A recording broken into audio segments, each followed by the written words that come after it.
So for this event today, we have Professor Robert Rydell here to speak with us. Robert W. Rydell is Professor of History and the Director of the American Studies Program at Montana State University. He is one of the leading authorities on the history of international exhibitions, sometimes called World Expos or World Fairs. He is the author of multiple books and essays about the subject. Rydell has served as guest curator for Designing Tomorrow, an exhibition at the National Building Museum in Washington, D.C., about World Fairs and the history of modern design. He's lectured around the world about World Expos and their impact on the modern world. He has held the John Adams Chair in American Studies at the University of Amsterdam, served as a senior fellow at the Netherlands Institute for Advanced Study, and been involved with multiple documentary film and museum-based projects about the significance of universal exposition. He is the author with Rob Kroes of Buffalo Bill. He is the recipient of Mary C. Turpie Prize for the American Studies Association and of Humanities Heroes Award from Humanities Montana for his work promoting the humanities in Montana. Last spring, he received from the Honors College the Spirit of Discovery Award. Without further ado, please welcome Professor Rydell. Oh, well, I will reciprocate. So it's my great pleasure to be here, and thank you, Ray, and thank you, all of the students who work with you on Honors Presents. It's a great honor for me to be here, and thanks also to Dean Lee, and thank you for all that you have done and continue to do for the Honors College. And I want to thank all of the students. I mean, you've got very busy, complicated lives, and thank you so much for being here. And also honors faculty, members of the advisory council, and all of you who are here or there. I'm not quite sure whether you are here or there. You are here, am I there? But we are together tonight, and it's really wonderful to have this opportunity to visit with you. I hope that all of you are being well. I hope sincerely that you are doing good. And that is to say, doing good for one another and for your communities during a very challenging time. And I will just say that because I teach, I'm teaching this semester, I'm interacting with a lot of students. And if any of you are feeling really stressed, I certainly have students who are feeling that way because of this pandemic and how it affects your lives. Please don't hide that from each other. There are many, many people here on this campus and in this community with resources who can help. So whether you're a student, whether you're a faculty, whether you're in the community at large, really reach out to one another. I think that's really one of the most important things I can say tonight. So the way this is going to work is it's a little bit clunky, and that's just because of the way we're having to load some PowerPoint slides. So for those of you of a certain age, you'll remember the old Kodak slide carousels, when to advance slides, when the technology didn't work, the presenter, namely me, would have to say to someone running the slide projector, next slide, please. So you'll hear me say that periodically, and Ray has very kindly agreed to usher these slides forward. So let me say a few words of thanks here with this first slide. My presentation tonight really wouldn't be possible at all without a lot of help from people who helped with my research and gave me many important leads for this talk, portions of which are going to be published soon in the MSU alumni magazine, The Collegian. I'm grateful to my fellow historians, Pierce Mullen and Dale Martin, David Swinnell for their help and their leads for this piece tonight. And I'm very grateful to Gary Barnhart, Quincy Balius, who's I know a teaching fellow this term in honors, and Jan Zuha in the Merle G. Burlingame Special Collections Division of the MSU Library, and also Heather Holtman with Montana Historical Society. History is not a product of one person rummaging through things. It takes a lot of work, and I'm really grateful to all of these folks for their help, especially during this time of COVID-19, because as you know, libraries and archives around the nation and world have been closed, and it's been incredibly challenging. So I really am truly grateful to them for their help. Also, MSU data analyst Ian Goodwin and the registrar of the university, Candy Gresswell, were also very generous in helping me find some important information about the history of this campus. So at this point, I'm going to do something by most speakers and lecturers don't do, sort of give away the big takeaway points. So at this point, I just do want to do that at the outset, giving you two of the bigger lessons I hope to convey this evening. The third takeaway point, I'm afraid you're going to have to wait for that until the very end. So here are 2 out of 3 at the start. And what they really amount to are a couple of general observations about history. So first, I suspect that many of you, maybe once upon a time, maybe in not so distant past, actually took advanced placement classes in high school. And my hunch is that many of you scored high enough on these tests to place out of history and government classes. And just for a moment, I want to reflect on this. And I want to ask this question. Can any of us really place out of history? And did we really learn everything we needed to about history and government when we were in high school? I think it's pretty interesting that the vast majority of students who graduate from MSU, and I suspect from most US colleges and universities, never take a US history class while they're in college. And they never take a US government class while they are in college. It's a handful of students in terms of percentage who actually do that. And I would say that, this is something we need to mull over. It's funny how on a daily basis, our lives remind us that placing out of history, that's American exceptionalism for you, is rather like placing out of the air we breathe. So with that in mind, I encourage you to take some history classes while you are in college. Take some government classes as well. Do them at an advanced level, because that would be advanced placement. But don't let this opportunity slip by to prepare for what I think is the hardest job any of you will ever have, bar none, whether you're business majors, engineering majors, microbiology majors, going to be doctors, lawyers. The hardest job you will have over the course of your life is being citizens of this democratic republic. So let me put this in slightly different terms with my second takeaway for you. So throughout my talk tonight, there is a theme that runs through it. And the theme is simply this. What I want you to think about is the proximity of the past, how close it is. Think about this. There are people alive today, 2020, who survived the influenza pandemic of the First World War. It really wasn't so long ago. And at the time, the height of the pandemic was 1918, 1919. There were plenty of people alive then who remembered, some of whom even fought in the Civil War, the war between the states. And of course, 4 years before that was the American Revolution. And there were people alive during the Civil War who remembered the war for independence. So little wonder that today, in 2020, we are still arguing about things like states' rights and racial justice stemming from dispossession of Indians' land and from slavery. The past isn't so long past, right? So let me reframe your thinking about this for just a moment. What are you going to remember about this point in time? About the history that you are living now and that you will carry with you for the rest of your lives? When you return for the 200th anniversary of this university in 2093, and many of you will, you'll have stories to tell about the history that is right now. And wow, will you have stories to tell. Put yet another way, your futures are proximate as well, and that's something to bear in mind. So with this rather long-winded preface, let me get into the substance of my talk tonight. And I want to share with you some insights about a place. It's this place, now called Montana State University. It was once called Montana State College, MSC.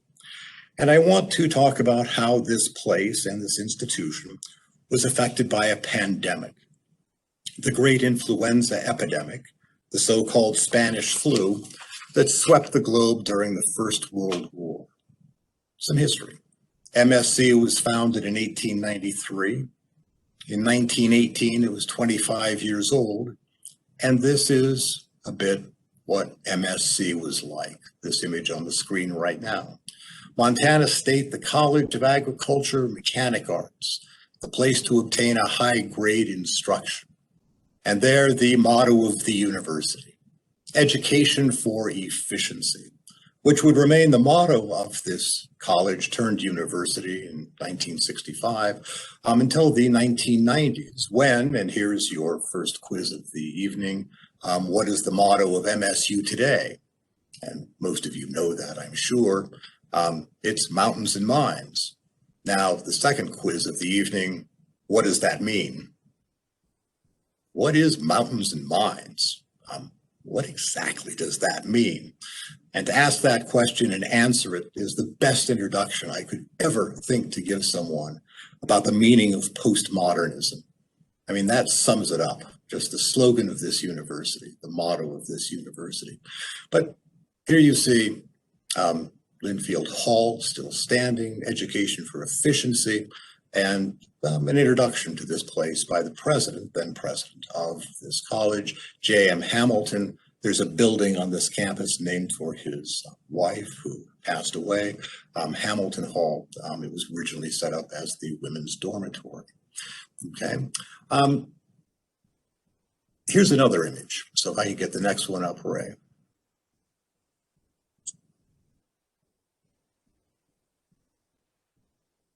There it is. Recognize it? Of course you do. There's Montana Hall in all of its glory. From shortly before the First World War, it was then, as it is now, the administrative nerve center of MSU, or MSC then, but it had other functions as well. This is where many faculty offices were located. The campus's largest lecture hall was located here. The library was on the top floor. The building, though, it's certainly recognizable. The cupola actually came down and was put back on back in the 1990s, at least a replica was, and there are some bushes and trees. And oh, well, you look off to the side of the building, and what do you see? What is that funny-looking contraption? It looks like, and it is a trolley car. So as far removed as these people, as this place, as these images may make MSC seem, understand they were pretty forward-thinking in some ways. There was an interurban electric transport system that ran from the Bozeman Railroad station all the way out to Four Corners, and it delivered students right to the doorstep of this campus. It's pretty remarkable to think about. We don't have an interurban in Bozeman, Montana in the year 2020. And it bears notice here what Faulkner said about history. He said this: the past is never dead. It isn't even past. The proximity of the past. Something else about this place on the cusp of World War I. Students were students, and students enjoyed interacting. And students enjoyed sports. And so with apologies to some of you who have heard this before, and if we were doing this in person, I would have so much fun with all of you because I would have all of you involved in this. But we're at a distance, so bear with me while I bring out something that is somewhat recognizable. It is a megaphone, and this is a small version of a megaphone that the yell leader, male, would have used at football and basketball games to lead students in a cheer. And the cheer went like this: boomalaka, boomalaka, bow, wow, wow. Chimalaka, chimalaka, chow, chow, chow. Boomalaka, chimalaka, who are we? We are Bozeman, MSC. So that's Montana State College on the edge of World War I. The proximity of the past. It's interesting, even important, I think, for you to know that when the United States joined the Allies in the First World War in 1917, remember the war in Europe had been going on since August of 1914, America was rife with conspiracy theories. Sound familiar? QAnon didn't exist then, but the Montana Council of Defense sure did. and its mission was to stamp out unpatriotic activities and thoughts and subversive activities wherever they could find them in the state of Montana. And its actions would take a toll on the state, on Bozeman, and the college. Its members, who had a lot of clout in the Montana legislature, regarded German as a subversive language. After all, we were fighting Germany. And they succeeded in having the teaching of German banned at the college, at Montana State College, and in having Montana State College's lone instructor in the German language dismissed. Books in German were removed from the MSC library. Parenthetically, in what language was most scientific writing conducted? Guess what? German is the answer. But books in German were removed from the library. Subversives seemed to be absolutely everywhere, not just on the MSC campus. They seemed to be, perception was, especially active in Butte, where Woodrow Wilson deployed federal troops early in the war to keep the mines open and the supply of copper flowing. Yes, the Allies would win the war. We helped, okay, the Allies would win, but this wasn't at all clear in 1917 when the U.S. entered the conflict, and victory was not guaranteed in the early months of 1918 either, when influenza arrived in Montana. Within weeks, in the late winter, early spring of 1918, Montana joined the ranks of the rest of the world already suffering from a pandemic that would infect 1/3 of the global population, killing tens of millions of people, more than the number of soldiers and civilians combined who died in the First World War. And before it ran its course in the state of Montana, the influenza pandemic would kill about 10,000 people. The first wave of the influenza that arrived in Montana seemed really like a bout of the seasonal flu. And there was really not much reason for Montanans to think otherwise, because the belligerents in World War I on both sides, on both sides of the war, including the United States, routinely censored stories about the devastating effects of the pandemic on the military and civilian populations. Okay, the governments didn't want populations to panic. One reason for that is that if populations panicked, the supply of young soldiers, young men fighting in battle, and nurses might disappear.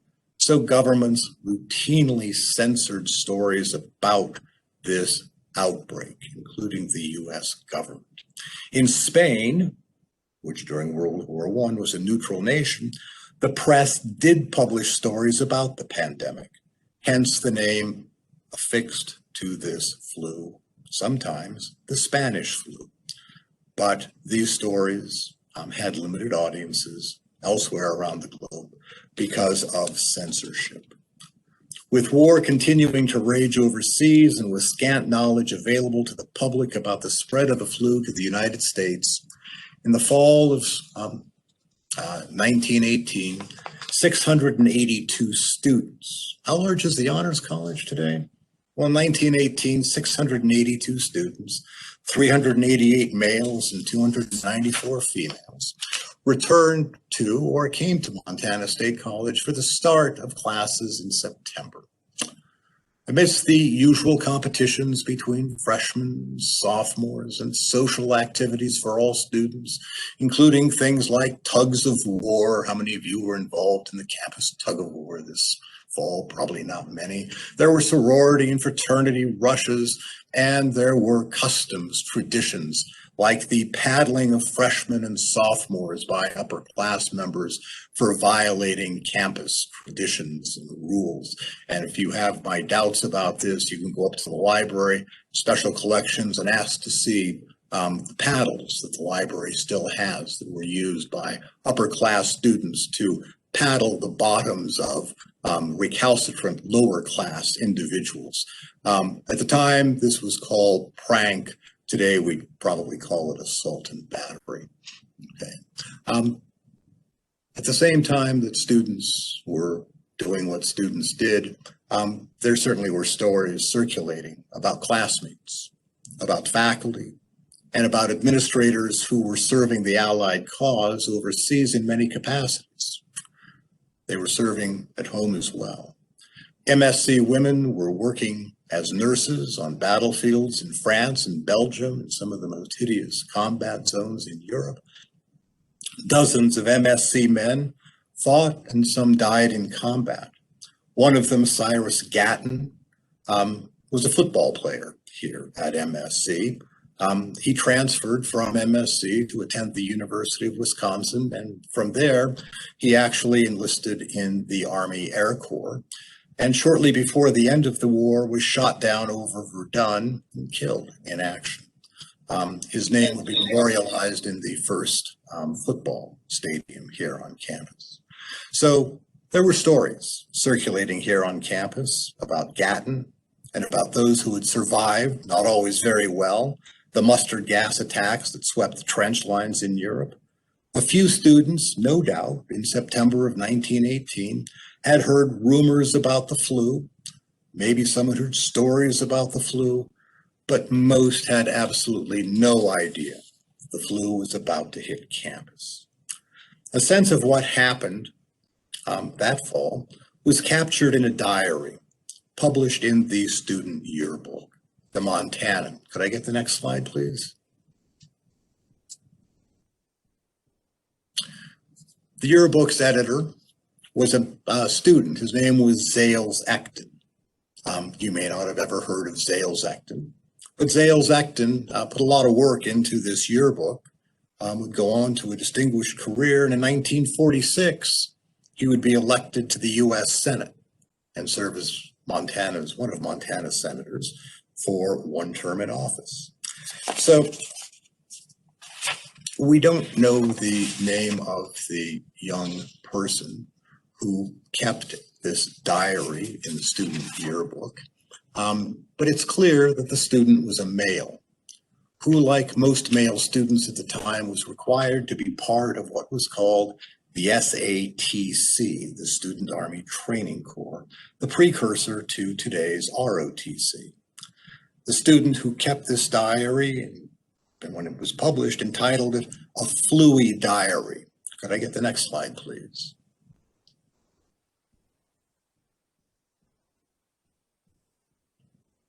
The diary's occasionally humorous tone shifted between absolute denial, youthful, manly defiance, shock, and a grim determination to move forward even in the face of an invisible killer and the trauma it inflicted on the world, on the nation, on the state, and here at MSC.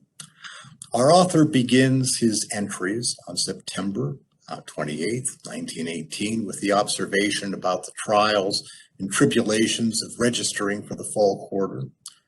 The drill hall, could I get the next slide, please?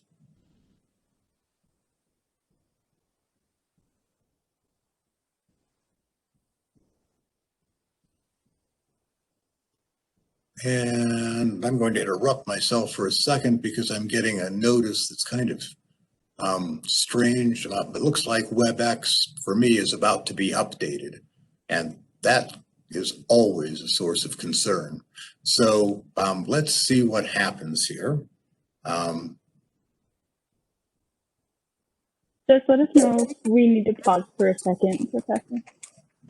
Okay. So looks like nothing bad happened. Am I still coming through? Yes, you're all good. Okay. All right. Good deal. All right. So that's one of the exciting things about technology. It always has a sort of a mind of its own.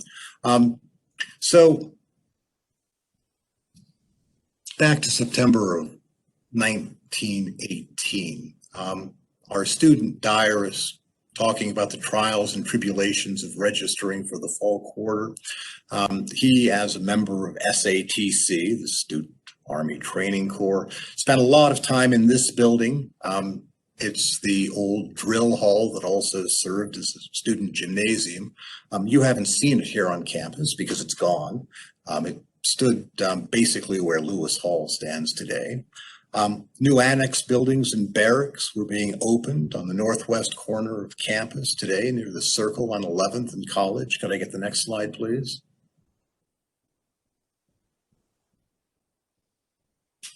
Recognize this? No, but off to the left would be the traffic circle. In the background were annex buildings that also served as barracks, would serve as barracks for members of the SATC. And what on earth is that with the bleachers? Well, that was one of the first football fields here on campus, okay? So that was September. 2 weeks later, October 12th, our diarist recorded having been pulled through the pond in a tug-of-war competition and having been part of the winning sack race team. He then added this comment: "There's a lot of excitement about the Spanish influenza. They say it's coming west." And with a burst of bravado, he declared, "I don't believe it'll hurt us. We get so much fresh air in drill, and it's cold enough to freeze any germ at nights here." And he then added one small detail.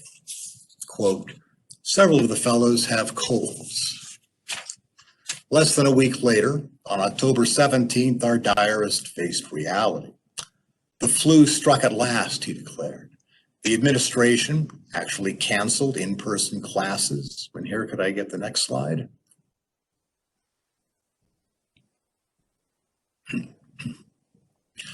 Here is a transcript from a student who was supposed to graduate in 1918. You'll notice on the transcript, handwritten, interestingly in red ink, signifying certain concerns about the economic consequences of this pandemic for MSC. "College closed October 15th, influenza epidemic," in red. Okay. And then could I get the next slide, please?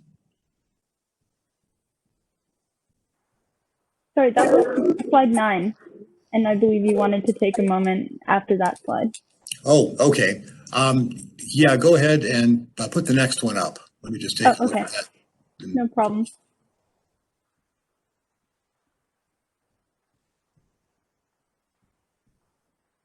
Yep, this will work. Thanks very much. Yeah. So here's another almost recognizable campus, not so far from here. It's the University of Montana. Okay. And what I want you to realize is that at both of these campuses and at campuses across the country, this would not have been an uncommon sight. Surprisingly, there are very few images of MSC during the pandemic. It's very hard to get images. I've had almost no success finding anything comparable to this. But at the University of Montana, this is what it looked like. Tents, well, and neatly aligned. Clearly, the campus looks like a military encampment as this pandemic worsens. Okay, now you can go ahead and turn the slides off for a bit. Ray, thanks very much. So the administration here at MSC canceled classes, but allowed students to continue their work through written assignments, usually associated with correspondence schools. And students who remained on campus were quarantined. Who were the students who remained on campus besides the SATC men? Well, they were mostly women who lived in the women's dormitory, Hamilton Hall, the only dormitory on campus then, and few SAT students who moved to campus from their rooming houses or fraternities off campus to take up quarters in tents, and those annex buildings that I showed you earlier, those served as barracks, and Montana Hall also became a residence and an infirmary for students who contracted the flu. While on campus, students were required to wear really peculiar masks, making them, in the diarist's eyes, and I quote, "look like members of the Ku Klux Klan." So these were full face masks. So no complaints, right, about the masks you have to wear now. Okay. The cadets, the SATC cadets, were put to work enforcing the campus quarantine by patrolling the campus, keeping town residents who were also quarantined and students apart. Almost overnight, space had to be found for the growing number of sick students. The local hospital was filled to capacity one of the things people have forgotten is that this Spanish flu killed almost 100 people in this community. Killed almost 100 people. So with the hospitals filled to overflowing, MSC administrators turned Linfield Hall and the building that then served both as the drill hall and gymnasium into infirmaries. Fearing the spread of disease, the U.S. War Department effectively canceled the fall football season. Sound familiar? By mandating that players could only be away from campus for 48 hours. So they didn't actually cancel the season. No one had the guts to stand up and say, we're going to cancel the football season. But what they did is say it would be, essentially illegal for football players to be away from campus for more than 48 hours, which made it almost impossible for them to travel for football games. With all of this anxiety in the air, our student diarist tried what students often do, and people often do when they get scared. He tried whistling in the dark. I don't think very many more will get sick, he wrote hopefully on October 21st. I have a little cold, but I know it isn't the flu. So he said. These could have been famous last words. According to public health historian John Barry, the Spanish flu is a deadly contagion, resulting in nasal hemorrhaging, bleeding from the eyes and ears. In short, it was no ordinary flu, and it took a toll on young and on old alike. Around the country, some who got the flu died within a matter of hours. Physician and medical historian Volney Steele notes that the mortality rate for Native Americans living on reservations was about 25%. In Butte, according to MSU historian, my colleague Mary Murphy, the deep mines became nurseries for the disease. Hundreds of young miners died as mines, brothels, churches, and bars generally ignored health department warnings about the need for isolation and today what we would call social distancing. When our student diarist became ill, he was initially quarantined in that drill hall turned infirmary, but within a matter of days, he was shifted to Linfield Hall. Some of the fellows, he wrote, were wheeled over in chairs, and the rest were carried in bed, he said. And as he made his transit in a bed, the young men carrying him almost tipped him over. Our author took pains to describe what it was like having the flu.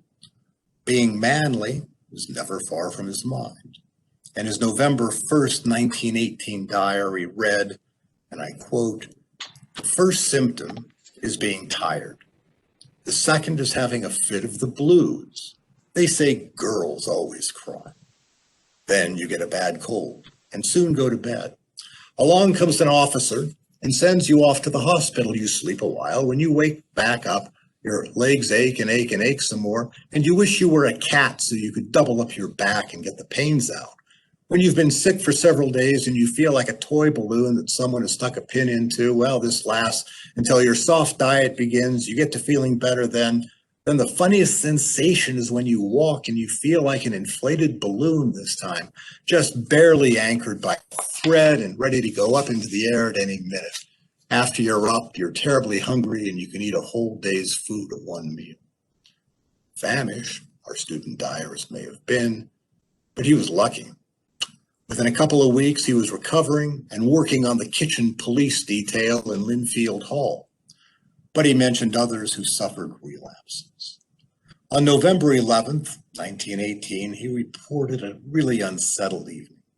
Everyone, he said, heard noise from downtown half the night, whistles and yells, but no one in the infirmary knew what was happening until early the next morning when they learned from a phone call that armistice had been declared.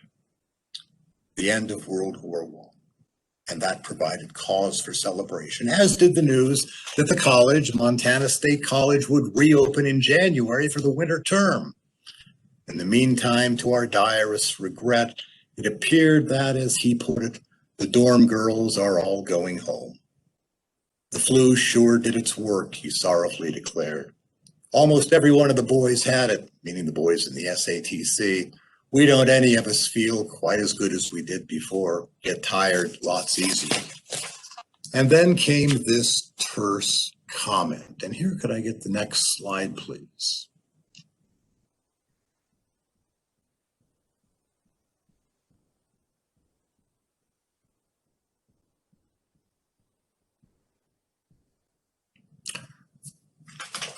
Our diarist recorded this comment, quote, "5 of the fellows and 1 of the nurses died with it."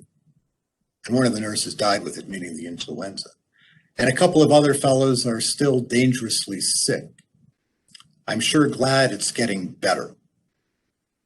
Here's an image of one of the nurses who died. She'd graduated. She was working as a volunteer, a member of the SATC, Edith Luther. And then next slide, please.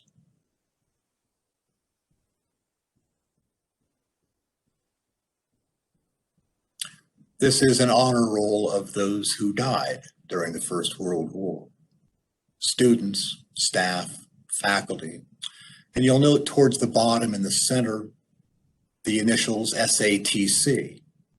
And there are in total 1, 2, 3, 4, 5, 6 young men who died on campus as a result of the Spanish flu and Edith Luther.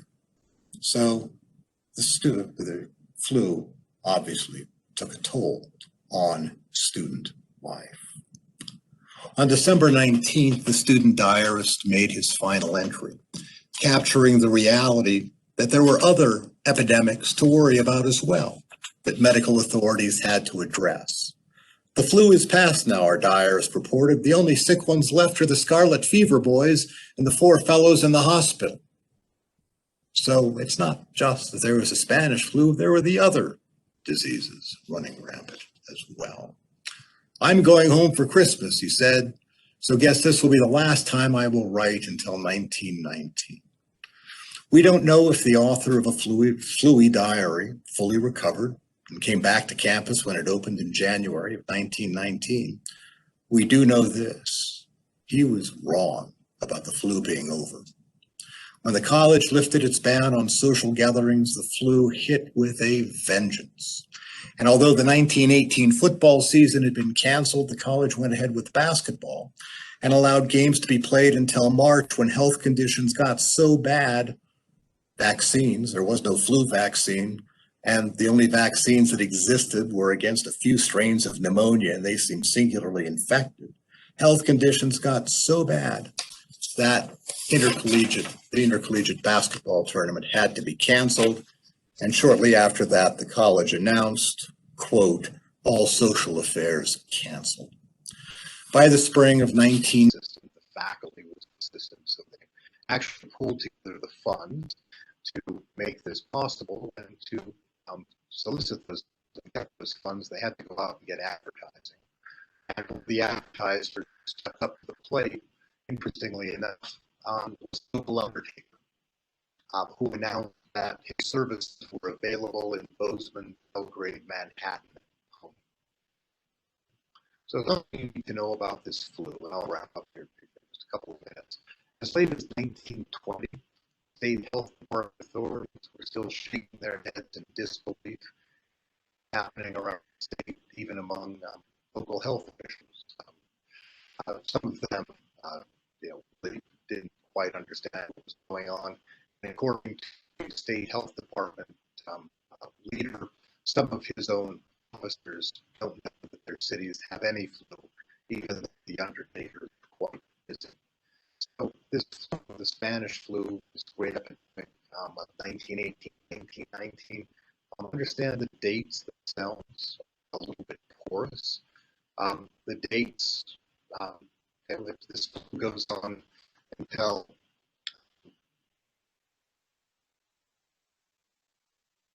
so. At the beginning of this, I told you there were 3 takeaways for you, and I gave you 2 towards my final lesson. And that comes with this question. We learned from the First World War what can we learn from that pandemic now that we're in the middle of COVID-19, or maybe still the early phases, COVID-19? Historians who study flu note how silences about the influenza occasioned by wartime censorship policy made the pandemic much worse, because people just didn't know what was happening. Historians have also criticized President Woodrow Wilson for his inattention to the seriousness of the disease. Sounds familiar. Wilson actually contracted the disease, and a few months later, he had a stroke that incapacitated him for the presidency. Life, his biographers would tell us, actually had a great deal of influence in U.S. government policy.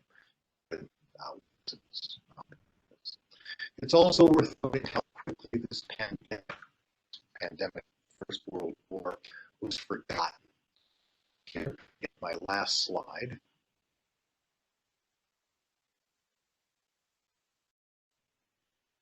look familiar? State College after the First World War. You'll recognize some buildings. You'll recognize Montana Hall, Field Hall, Herrick Hall, spaces, the buildings down in the left-hand corner. And I know what those are. Those are the barracks, right? Long gone. Lewis was now building that you can see. And up towards the upper right corner, the physical smokestack. The smokestack's gone. There's Roberts Hall. If you put this image, note there's been a pandemic. Been barracks. Everyone on campus remembered the flu.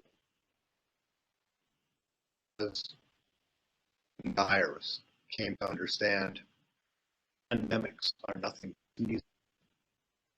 With students, MSC faculty members also understood this fact very well. And one of the MSC faculty members, a biologist named Dean Sewell, witnessed devastation this pandemic could reach on campus and beyond, and effort to create the Student Health Service. Student Health Center was his name. Another outcome of the pandemic, so much despair in June of 1921, 100 years ago, the faculty banded together and organized a chapter national organization, state by Kappa Phi, the National Honor Society. Chapter continues to this day. Happy birthday, Kappa Phi. This one's for you. Politicization, sense of transparency, lack of national preparedness and political leadership. These all seem to characterize our own COVID-19 era as not just the First World War era. Let me leave you with this. Today, as researchers race to develop a vaccine against the coronavirus, which to you with the third lesson. At the same time, work so hard for these vaccines, but also be wise to think in terms of developing a healthy dose of the medical knowledge to give us some cultural immunity against future pandemics. So it is just a for us. I believe I'm almost out of time, so I'm going to let Ray, you can give me some guidance here. I'm happy to stay and take questions, but I also know that you guys are all incredibly busy, so I'm really at your disposal. Yes, thank you so much, Professor Rydell, like virtual class, yes. And the attendance link was just posted in the chat, but please stick around if you can for questions, and I will start that question and answer period now if you're ready to take those. Sure. Professor, perfect. Okay, so the first question we have is, what are the U.S. death population proportions for COVID-19 in comparison to the Spanish flu?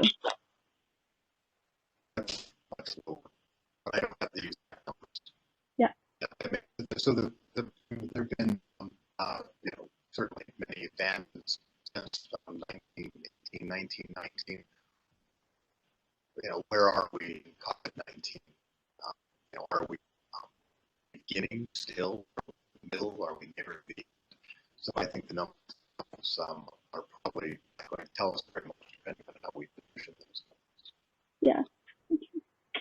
The next one we have is it documented or known of how many Montanans fought in the First World War overall and not just at the college?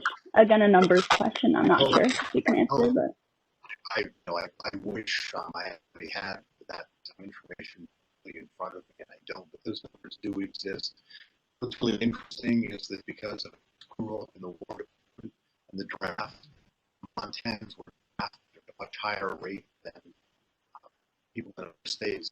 So that became a lingering source of, let's just say, more than annoyance, but explain a lot of the drift and experience by sort of the 1930s, 1940s towards isolations. There's a tremendous suspicion growing the U.S. government as a mistake that was during the draft.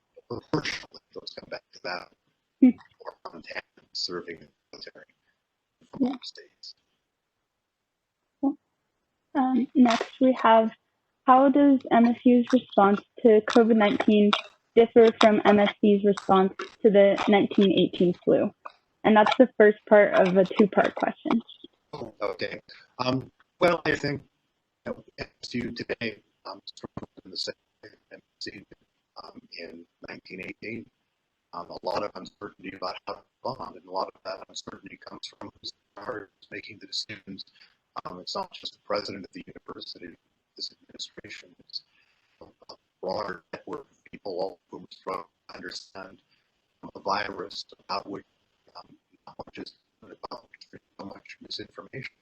So I think the administration in the same way and struggle over things about weather and how to keep campus open, and struggles over numbers, trying to figure out how are coming in with the influenza, the coronavirus are not definitely right. So one of the things about the influenza is that it's pretty apparent, right? So it's pretty just more easily known. Someone with corona, of course, people can not show symptoms at all and be carrying the virus. So in some ways, it's a more mysterious disease than the influenza. The university response is, I think, in many ways quite simple. Sports are canceled. Have ROTC today occupying the campus to enforce a quarantine, at least not yet.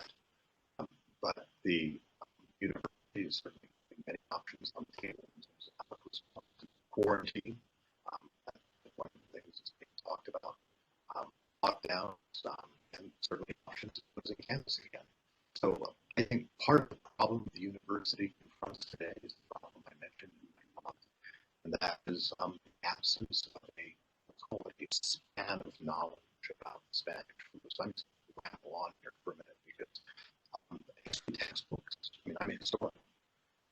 Textbooks are really bad about talking about the Spanish flu. And there's almost no mention of the high school textbooks, college textbooks. So analogous to what happens in biology textbooks, there's almost no mention of eugenics. Very popular in the United States. It's almost as if we are not talking about these things and remembering them, and they never existed. So consequently, the administration today had to reinvent a response because there simply wasn't a play for it. There was not that culture, structure, and knowledge. And the second part to that was, are we taking more account of the possibility of a second wave of COVID-19 today because of the second wave of the 1918 flu? That is, we don't know. I certainly hope so. But I think everything that I don't personally when it comes to having knowledge about the virus and how it works, but from everything I've read, the Center for Disease Control, the World Health Organization, it's very clear that there are spikes in this virus everywhere. And the metaphorical way was exact.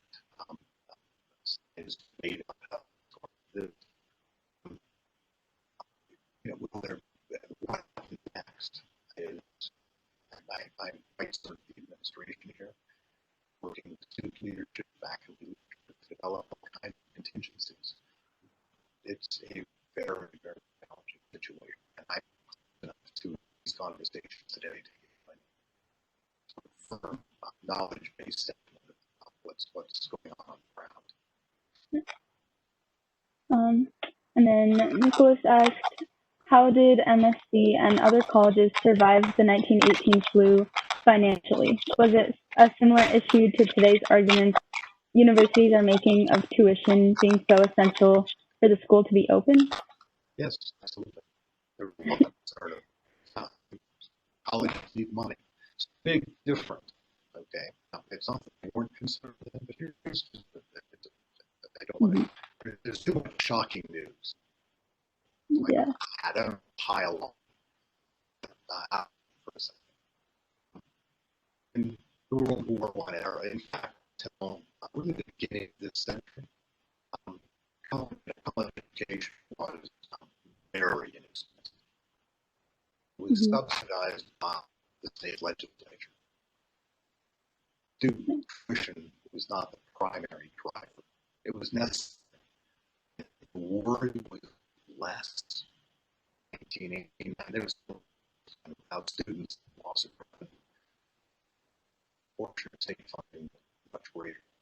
And now it's in this state, I don't want to give away numbers that are accurate, but I could say the high number would be about 35%, down from around 70%. Decades ago, and some of the state universities, I think, funding with state universities, funding down below 5%, which means universities have to survive all of research dollars, and they also have to survive all student dollars. So the issue is there, but it's presented now in quite different terms, and in some ways, much starker terms than the loss of tuition dollars. I mean, MSC in 1990 arguably could have kept going. It's that there was a lot coming in from the state. Tuition dollars, right? I mean, it's really important. And then this next one has some statistics beforehand too, so I'm about to read for a little bit. According to the U.S. Census Bureau, Montana's population growth rate dropped to negative 0.79% in 1918 during the pandemic. The following year saw a record high growth rate of 6.59%.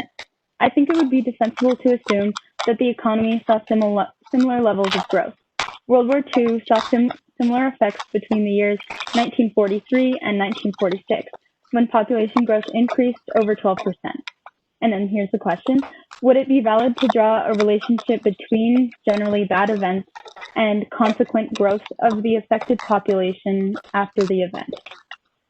Quite a mouthful. Oh, I'll just say yes. Nice. That's not fair. I mean, it really depends, right? I haven't moved into the basis for those numbers. I'm always just suspicious of attached. So I don't know what the drivers were after the wars. I don't know if this is an increase in population based on birth rate, whether it's tied to absence of labor, whether it's tied to recruit more state. So there are a number of variables. But yes, it's important to remember out. I showed you at the end of State College. The college survives. Sales active goes to become a U.S. senator.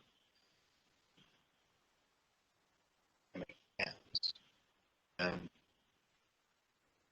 1920s, the Roaring Twenties, and it's in the context of what else is forgotten.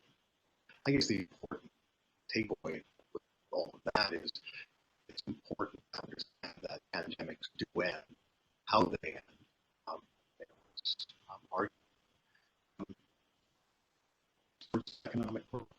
But the historian in me also has to say those spurts of economic growth sometimes come to an abrupt end. 1929 stock market crash followed by something called the Great Depression. Yes, thank you for all of your answers, Professor Rydell. Are there any last questions anybody wanted to ask or put in the chat? We'll just take a second to see if anybody submits anything. Last questions, that's always intimidating. And if any of you have questions for me, my email is just go to the history department webpage and you can find me very easily. Do my best to respond. It looks like that's all we have left, Professor. Thank you so much for coming. Oh, wait, I guess we got one more. When did the university shut down is one question that we just received. I'm not quite sure what that means. But. When Montana State College shut down in the late, well, actually, by probably October 1918. Down, that's when the students' classes were no longer held in person. Students were quarantined. Education to be able to do that, but this is before the internet. There was something called correspondence school. So professors gave their time and students would respond in writing. Were able to get credit for courses. Yeah. The student clarified, did it ever shut down besides in 1918? Do you know? Did it ever shut down? The answer is, I believe, certainly once. Okay. Down too late. So I even remember this. Some of my colleagues who have been here longer than I. We did not find help interrupted in 1979. And the state shut down state operations, including Montana State University, because of the cloud of ashes. Mm-hmm. The street is they closed it down sooner. But the cloud went through Bozeman and then the university. Wow. But I do believe that for St. Helen, in between, I'm not sure.